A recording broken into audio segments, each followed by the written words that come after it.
एक बार की बात है, एक गांव में एक गरीब ब्राह्मण अपने परिवार के साथ रहता था। उस गरीब ब्राह्मण का एक बेटा था। उसके बेटे की इच्छा थी कि वह काशी में पढ़कर एक प्रकांड विद्वान बने। एक दिन वह लड़का अपने पिताजी के पास जाता है और कहता है, पिताजी, मैं काशी जाकर अध्ययन करना चाहता हूँ। पिताजी सोचते हैं कि वैसे भी घर के आर्थिक हालात ठीक नहीं हैं, खाने के भी लाले पड़े हैं। बेटा काशी में पढ़कर विद्वान बन जाएगा तो घर के हालात भी ठीक हो जाएंगे। यही सोचकर वह बेटे को काशी जाने की आज्ञा दे देते हैं। वह लड़का काशी में जाकर कई वर्षों तक अनेक विद्वानों के सानिध्य में रहकर शास्त्रों का गहन अध्ययन करता है। कई वर्षों के अध्ययन के पश्चात वह एक प्रकांड पंडित बन जाता है। पंडित बन जाने के बाद वह विचार करता है कि चलो अब अपने गांव चला जाए। यही सोचकर वह अपने गुरु से आज्ञा लेता है और अपने गांव के लिए निकल पड़ता है। गांव जाने का रास्ता लंबा और कठिन था। यात्रा में कुछ समय के बाद पंडित जी को प्यास लगने लगी। तभी उन्हें एक किसान अपने खेत के पास पेड़ के नीचे बैठा हुआ दिखाई दिया। पंडित जी ने विचार किया कि मैं भी थोड़ी देर पेड़ के नीचे विश्राम कर लेता हूँ। पंडित जी जैसे ही पेड़ के पास पहुँचते हैं, किसान पंडित जी को प्रणाम करता है और उन्हें पानी पिलाता है। पानी पीने के बाद पंडित जी वहीं विश्राम करने लगे।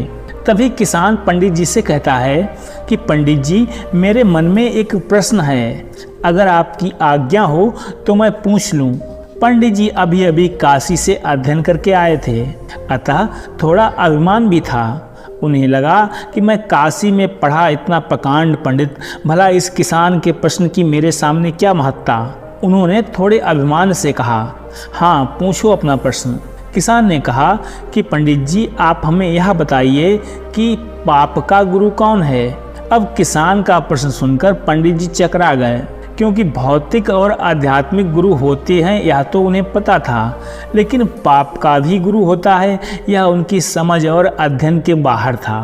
पंडित जी के पास किसान के प्रश्न का कोई उत्तर नहीं था। किसान ने पंडित जी से कहा कि पंडित जी, अभी आपका ज्ञान शायद अधूरा है। अब पंडित जी को बहुत ही ग्लानि महसूस हुई। उन्हें लगा कि उनका ज्ञान अधूरा है, इसीलिए पंडित जी वहीं से काशी के लिए दोबारा वापस चले गए। काशी में वह अनेक गुरुओं से मिले, मगर उन्हें किसान के सवाल का जवाब नहीं मिला। अचानक एक दिन उनकी मुलाकात एक वैश्या से हो गई। उसने पंडित जी से उनकी परेशानी का कारण पूछा तो पंडित जी ने विस्तार से अपनी सारी समस्या बता दी। वैश्या बोली, पंडित जी, इसका उत्तर है तो बहुत आसान, लेकिन इसके लिए कुछ दिन आपको मेरे साथ रहना पड़ेगा। पंडित जी ने उस वैश्या से कहा कि मैं पंडित और तुम वैश्या, मैं आपके साथ कैसे रह सकता हूँ। पंडित जी की बात सुनकर वह वैश्या बोली, चलो आप मेरे साथ नहीं रह सकते तो कोई बात नहीं, आप हमारे पड़ोस में रहेंगे, फिर भी आपके प्रश्न का उत्तर मिल जाएगा। पंडित जी को किसान के प्रश्न का उत्तर जानने की प्रबल जिज्ञासा थी, अतः वह पड़ोस में रहने के लिए राजी हो जाते हैं। वैश्या ने पंडित जी के हाँ कहने पर उनके लिए अपने पड़ोस में एक अलग व्यवस्था कर दी। पंडित जी किसी के हाथ का बना हुआ खाना नहीं खाते थे।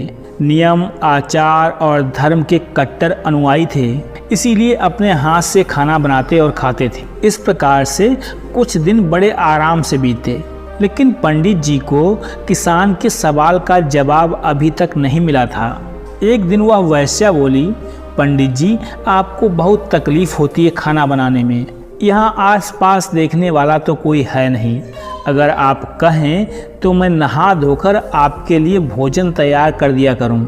आप मुझे यह सेवा का मौका दें तो मैं दक्षिणा में आपको 5 स्वर्ण मुद्राएं प्रतिदिन दिया करूंगी।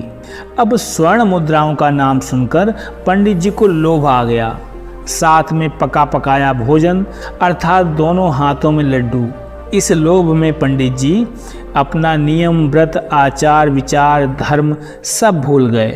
पंडित जी ने हामी भर दी और वैश्या से बोले, ठीक है, जैसी तुम्हारी इच्छा, लेकिन एक बात का विशेष ध्यान रखना कि जब तुम मेरे यहाँ पे आओ भोजन लेके तो तुम्हें आते जाते कोई न देखे। वैश्या ने हाँ बोल दिया। पहले ही दिन वैश्या ने कई प्रकार के पकवान पंडित जी के सामने परोस दिए। भोजन का समय हो रहा था, पंडित जी को भूख भी लगी थी, लेकिन जैसे ही सामने परोसी हुई थाली की तरफ पंडित जी ने अपना हाथ बढ़ाया, वैसे ही वैश्या ने उनके सामने से परोसी हुई थाली खींच ली। यह देखकर पंडित जी क्रोधित हो गए और बोले, यह क्या मजाक है? वैश्या ने कहा, यह मजाक नहीं है पंडित जी, यह तो आपके प्रश्न का उत्तर है। यहाँ आने से पहले आप भोजन तो दूर किसी के हाथ का पानी तक नहीं पीते थे, मगर स्वर्ण मुद्राओं के लोभ में आपने मेरे हाथ का बना खाना भी स्वीकार कर लिया। अतः यह लोभ ही पाप का गुरु है। वैश्या की बात सुनकर पंडित जी थोड़े लज्जित हुए। उन्होंने वैश्या से क्षमा मांगी। अब पंडित जी को किसान के प्रश्न का उत्तर मिल चुका था, साथ ही साथ जीवन में एक ऐसी सीख भी मिल चुकी थी जो शायद उनको किताबी ज्ञान से कभी नहीं मिलती।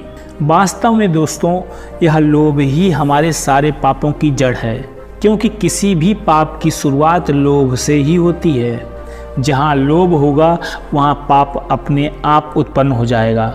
दोस्तों, आपको भी इस कहानी से अवश्य कुछ न कुछ सीख मिली होगी।